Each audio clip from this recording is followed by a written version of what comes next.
Inay pagkaon ug gasa, drogas ang gidala sa usa ka 51 anyos nga inahan nga miduaw sa iyang 16 anyos nga anak nga anaa sulod sa Operation Second Chance ning Dakbayan sa Subo.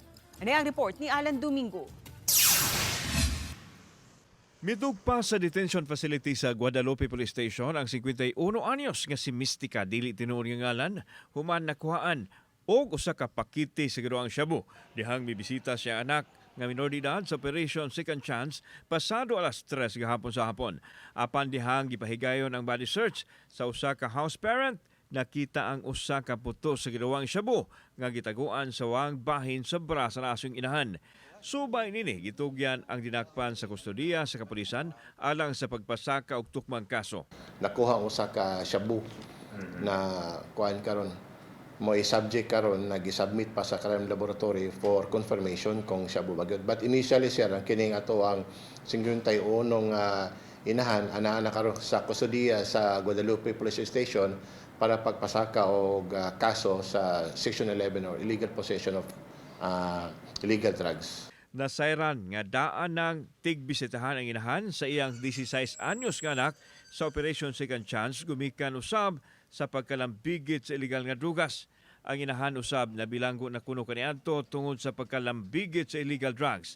Giangkon sa inahan nga iya ang drugas nga nakuha apan gihimakak nga gisugo siya siyang anak nga magdala niini diin pangkonsumo lang kuno ang shabu nga nasakmit sa mga otoridad. Gusto mo Kasing na maligya ka sa inyo. Wala man. Huwag ka na maligya. palit ako pero gusto mo ba malabag o ano na kung gamiton yun.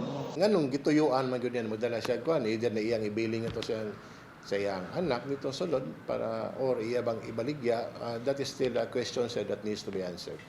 Gipalawman pa sa Cebu City Police Office ang ilang investigasyon sa posibilidad nga gihimo na nining naasong inahan ang iyahang gihimo dihang nisuway kini pagpalusot og illegal nga drugas sulod sa Operation Second Chance. Nakigalayo na ang Cebu City Police Office sa Operation Second Chance aron masiguro nga way makalusot nga drugas sa pasilidad nga mao'y in charge sa rehabilitation sa mga batan-on nga nakahimo og salaod.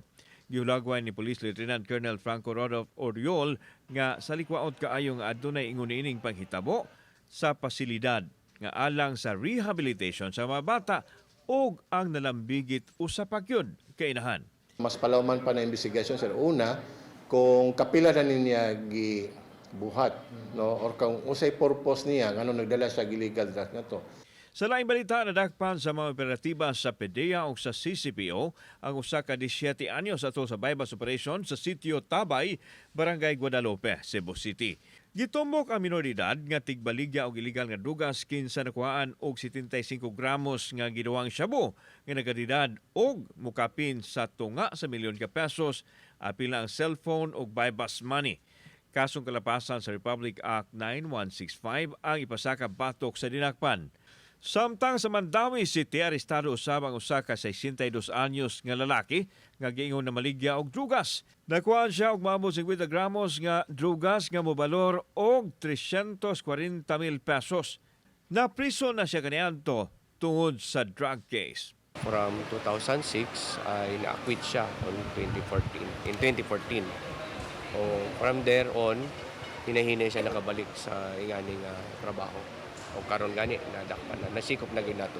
Kauban si Godfrey Relian, ako si Alan Domingo. Balitang Bisdak.